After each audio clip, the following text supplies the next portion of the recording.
Paahon to. Ayan, ayan, nakikita nyo. Walang problema sa Dynamax, guys. Umaangat agad tayo. Wala kasi siyang delay, no? Walang delay yung throttle niya. And also, tingnan nyo po yung arangkada niya. Speed 1 yan, guys, ha. Ganun siya kalakas.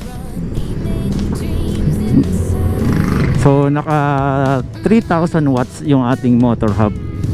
So, ito, pakita ko rin sa inyo. Yung dahil ito po ay nakabukas ng brake sensor, pero nakaprogram siya na kahit bitawan mo siya, hindi siya atras. O, testing ko na po dito, guys, ha. Medyo matarik na siya. So, pag guminto ako, supposedly bababa yan. Ayan, bumaba. Pero tinan nyo po, hindi siya bumababa dahil yung hub nag-hill assist siya. Assist, yan. So, sa mga ibang naka-program, naka-engage yung brake sensor. So, pagka naka-engage yung brake sensor, hindi mo siya ma-throttle. Diba? So, eto, para hindi ka umatras dahil matarik. Ayan, so ito, yan, matarik na. Nag-28 na, 29. Pero malakas pa rin siya, oh. Kasi nagsi-17 lang tayo dati dito, eh. Gumagapa nga hanggang 14, eh. Kaya kailangan talaga nakabuelo ka ng malupit, eh. Pero guys, technique po, no? Kapag kayo po ay masyadong paahon, zigzag po gawin ninyo. Wow, dito, punta rito. Buelo lang ng konti. Pitik-pitik, pitik. Then, paahon. Ayan, paahon, nakita nyo. Ayan, medyo pa zigzag kayo kasi medyo yung gravity, medyo nababawasan yung bigat, no?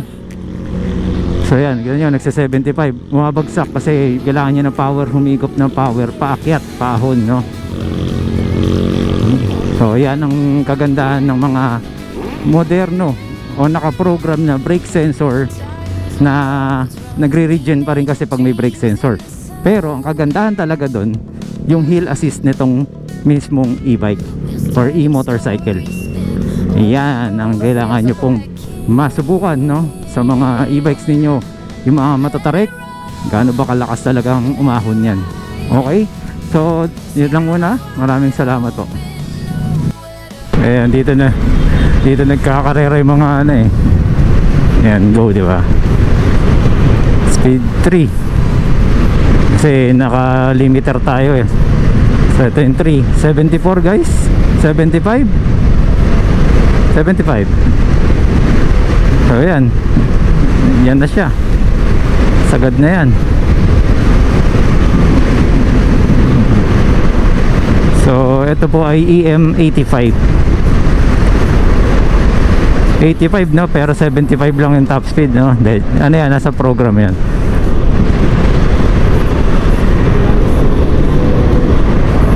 So maganda dito, although nakatono naman to ng yun na yun, sagad na 75 guys.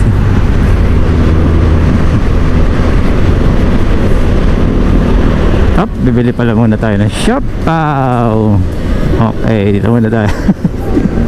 So, big shoutout sa'yo, Marvin Chua, Motovlog. Ayan, so kung ipa-follow nyo yung page niya, is more on e-bikes, upgrades, at syempre hindi mo mawala yung road safety dyan. So kung kailangan nyo ng mga informasyon tungkol sa mga e-bikes at syempre yung mga kaalaman natin pagdating sa kalsada, dahil di ba lagi na lang parang nababash yung mga naka-e-bike. So pagpunta nyo kay Mark, pagpunta nyo sa page niya, is makakatulong to kung ano yung do's and don'ts pagdating sa kalsada, at syempre kung paano nyo aalagaan at ang mga upgrade sa mga e-bike nyo. So yun, follow lang kayo, Hidroid Kamote TV dito. Eto siya.